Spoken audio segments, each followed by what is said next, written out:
Have you ever looked at yourself in the mirror? Really looked, and seen someone who felt smaller than their own reflection?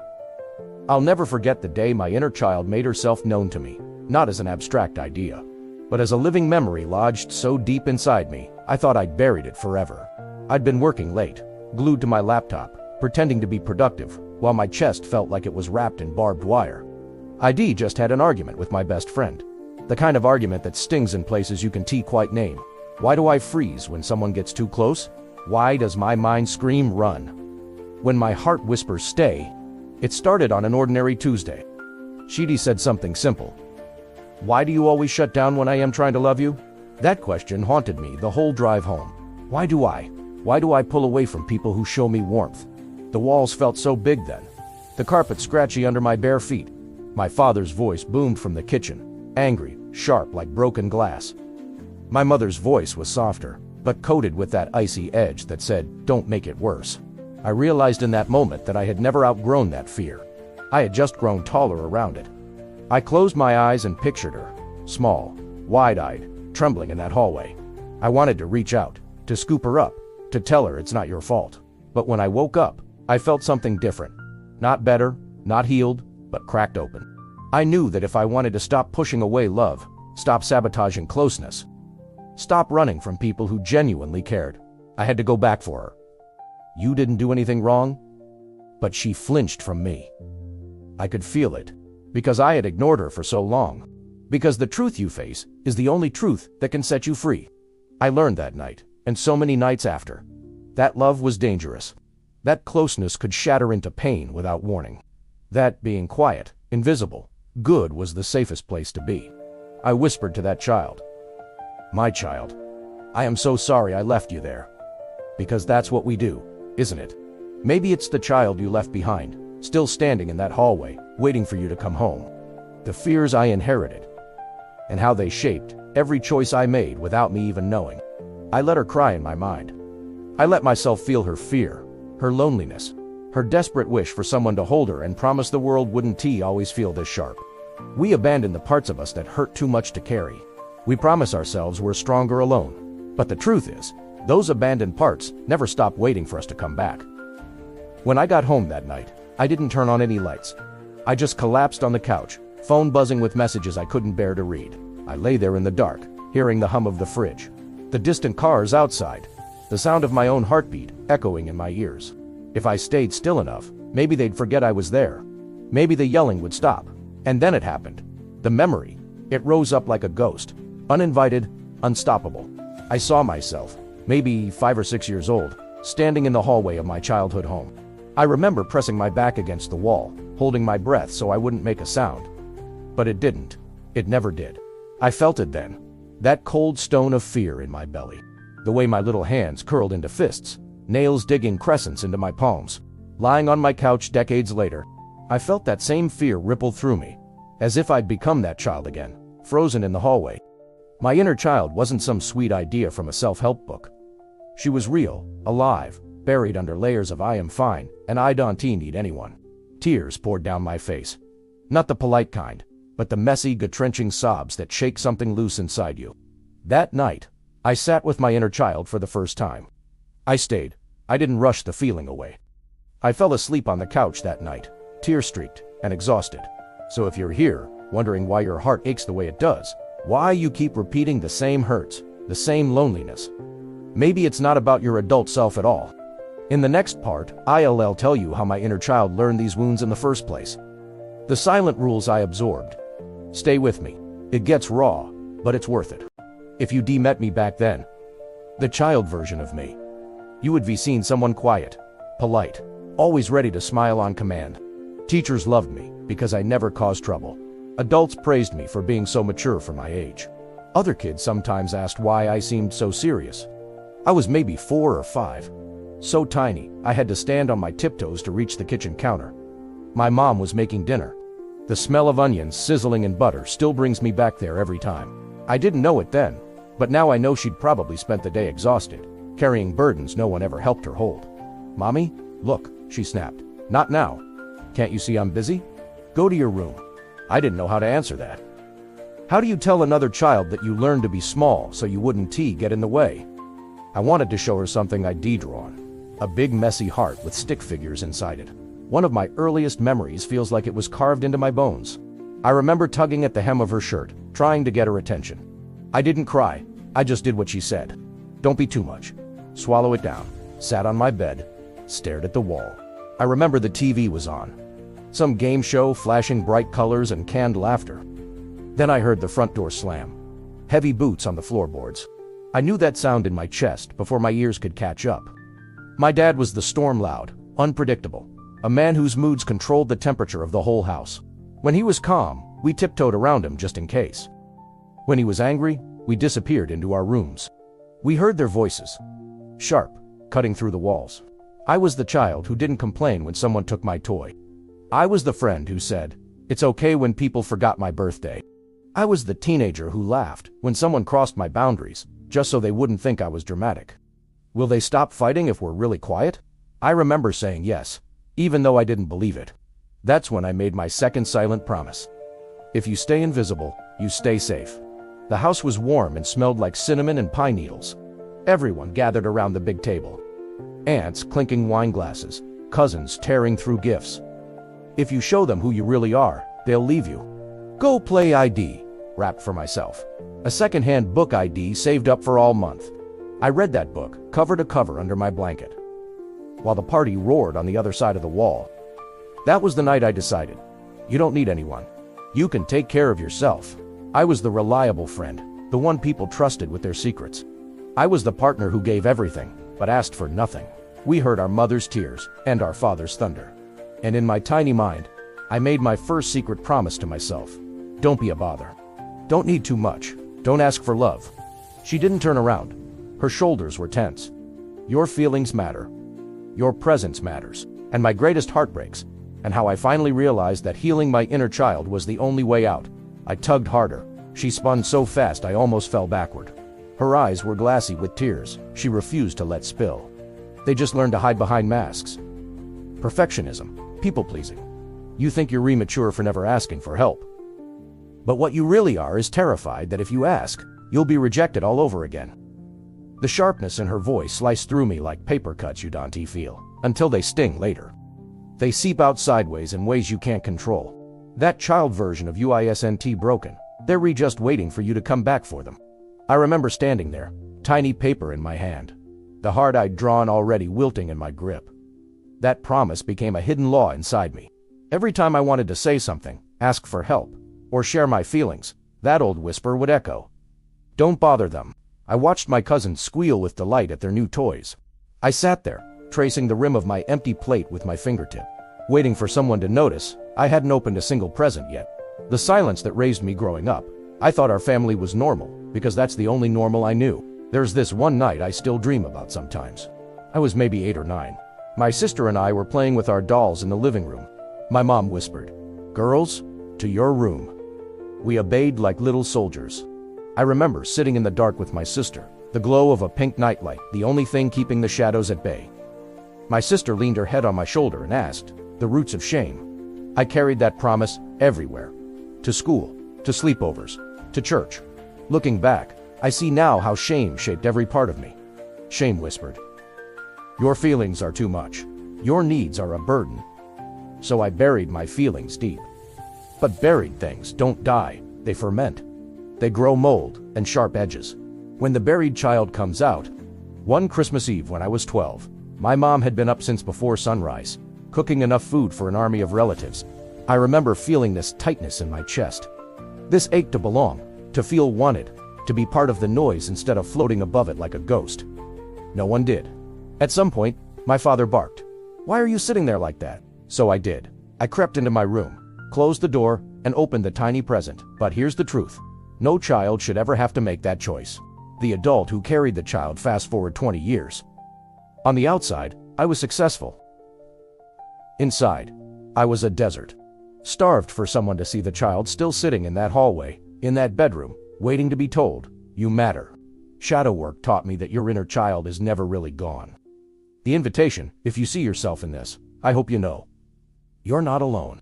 In the next part, I'll show you how all these buried wounds shaped my relationships, my patterns. Stay with me. The deeper you go, the closer you get to freedom. If you'd looked at me in my 20s, you'd have seen someone who looked like they had it all together. I had a steady job, a handful of friends who called me their rock relationships that looked fine on the outside, and yet every night when I lay in bed there was this echo in my chest that whispered, "You're still alone." And because I never looked at her, she kept showing up in ways I didn't even recognize. "You've always been alone." I was addicted to the feeling of being abandoned because it felt like home. I didn't know it then, but my inner child was still pulling the strings, scribbling the same script over and over. He was charming, adventurous, said all the right things at first. I remember the night we met. Sitting across from each other in a crowded bar, our knees touching under the table. He made me laugh so hard my cheeks ached. I clung to every breadcrumb of affection he threw my way, hoping if I was good enough, he'd come back to the version he was at the beginning. He said, "I feel like I've known you forever," and a part of me believed him. Because my inner child did. But in my bones, I felt it. I had chosen him because he felt familiar, unpredictable, inconsistent, just like love had always been for me. The unseen patterns take my love life. On paper, it looked like I was bad at relationships. The truth? The one who'd hold space for your heartbreak, your secrets, your mess. But I never asked for the same in return. Someone I could say, "I'm not okay. I need you." My mind replayed the same old story. It was my inner child, still trapped in that hallway, believing that asking for help would only bring rejection. Don't need too much. Handle it alone. I wiped my tears, washed my face, and went back to pretending. My mother used to say it when I cried too loud, when I clung to her leg as she packed her bags to leave for the night shift. My inner child learned early. Your needs are too much. Hide them. Swallow them. When I was 24, I fell for someone who seemed perfect. And when it all fell apart, I'd say, "See? I knew it. I'm not enough." For a few months, it felt like a dream. But my chest felt tight, like a steel band was wrapped around my ribs. My inner child, the same child who once hid drawings under her bed, so no one would criticize them, screamed inside me, "Dante, do it. If they see you, they'll hurt you. They'll leave you." Why my friendships felt lopsided. Why I felt invisible in rooms where I tried so hard to be everything for everyone. And it's lonely. He'd text me, "Good morning," call me, just to hear my voice, show up with flowers for no reason. But then the shift came. Subtle at first. The texts got shorter. The calls went to voicemail. They break when you finally turn around, look that child version of you in the eye, and say, "I see you. I'm not leaving you here." And he'd smile, kiss my forehead, and say, "Of course, don't be so needy." Remember how it felt when you asked for too much? I had gotten so good at pretending, so good at suppressing my real emotions, that when they said, and I saw her again, my inner child knees pulled to her chest, asking me, "Why do you keep leaving me here? I'm here now." I pushed them away before they could do it first. It was the only way I knew to feel safe. "You never let me in," I exploded. And that word, needy, hit me like an old bruise, a chance to put my words, my truth, into the world. So I did. I shrank. I told myself I was fine. He didn't. They were my inner child trying to keep me safe, using old survival skills that didn't fit my grown-up life. When it finally ended, I told my friends, I don't know what went wrong. Maybe I expect too much. We don't attract what we want. We attract what we know. The friendships that hurt. The pattern didn't stop with romance. It showed up in my friendships too. I was the friend everyone leaned on. The one who'd drop everything to rescue you at 2 a.m. I remember one night, sitting on my bathroom floor after a panic attack, phone in hand, scrolling through my contacts, trying to find someone I could call. But my thumb hovered and froze. I told myself this was maturity, independence. But the truth? The self-sabotage cycle, even my career wasn't safe from this pattern. I'd get close to something good. A promotion, a big project, an opportunity to step into the light. And my inner child would panic. I'd hear her whisper, "It's not safe. Remember what happens when you stand out?" So I'd procrastinate. Miss deadlines, convince myself I wasn't ready. There was a time I almost signed a book deal. A real publisher. I remember sitting at my desk, pen in hand, contract waiting for my signature. I didn't sign. I told myself it was bad timing, but the truth was simpler. I was terrified to be seen. The masks we wear, people always said, "You're so strong, so self-sufficient, so easygoing." And I wore those words like armor. But inside, the real me was suffocating. I'd sit alone at night, and wonder why the love I gave so freely never seemed to come back to me the same way. It is because the mask of the good child, the one who doesn't need, doesn't cry, doesn't ask for more, is heavy. My inner child wasn't trying to ruin my life. She was trying to protect me with the only tools she knew. Silence, people-pleasing, hiding my true feelings. When the patterns finally broke, the truth is, these patterns don't just disappear because you wish them away. For me, that moment came during a fight with someone I loved deeply. Years of swallowed words poured out in ugly ways. I said things I didn't mean. When the dust settled, I sat in my car under the streetlights, my breath fogging up the window, a truth hard to swallow. That's when it hit me. Every relationship I'd lost, every friendship that fell apart, every opportunity I'd let slip through my fingers. They weren't failures. That night, I made her a promise. You don't have to protect me alone anymore. In the next part, I'll share how I started to heal. The raw, messy steps I took to reconnect with the child I left behind. And how you can too. You don't have to stay stuck in the patterns you didn't choose. You can rewrite them. Stay with me. The door home is just ahead. The night I made that promise to my inner child, sitting alone in my car, forehead resting on the cold window, something inside me cracked open in a way it never had before. I'd whispered so many promises to myself over the years. I'll get better. I'll stop messing up. I'll try harder next time. This promise was different. This time, I wasn't promising to fix her, to stop leaving her alone in the dark. I closed my eyes and pictured her. That small version of me, knees hugged to her chest, eyes wide and wet with all the tears she never got to cry. But they were always about fixing what I thought was wrong with me. Starting small, a conversation I'd never had that night. I went home and sat on the floor of my living room. Lights off. Just the street lamp's glow spilling through the window. I'd read about inner child meditations before, but I'd always thought they were silly, maybe embarrassing. But there I was, feeling more real than I had in years. In my mind, I knelt down beside her. I didn't force her to look at me. I just sat there, letting her know I wasn't going anywhere. Wanting so badly to run in and scream, "Stop. Look at me. I'm here. I want you to say no when you mean no." And then, in the quiet of my heart, I said, memories would resurface that made my skin crawl. Moments I had to convince myself were not a big deal, only to realize how deeply they'd carved my soul. I see how scared you are. I'm so sorry you thought you had to handle everything alone. It's not something you check off the list and declare yourself cured, because that's the thing about our inner child. They don't abandon us, even when we abandon them. It's a relationship.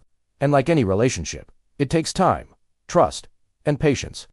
I felt tears slide down my neck, but they were warm, cleansing, like rain on dry soil. At first, there was nothing. Just a heavy silence. I'd spent my whole life running from that feeling, but now, I sat with her in it. Instead of jumping straight into autopilot, emails, deadlines, chores, I sat at the kitchen table, palms flat on the wood, and asked myself, what would you have needed back then? But then, a single memory drifted up. The day I stood in that hallway, listening to my parents fight, the old me would have plastered on a smile, said no worries. I pictured that little girl sitting alone at the birthday table while everyone else forgot her gift. It was such a small thing, but it felt like breaking a curse. I whispered, I see you. I know it hurts. But we're not there anymore. I'm here now, but it's also fierce. It's fierce because it means setting boundaries you never thought you could. It means rewriting the ancient lie that love always has to hurt.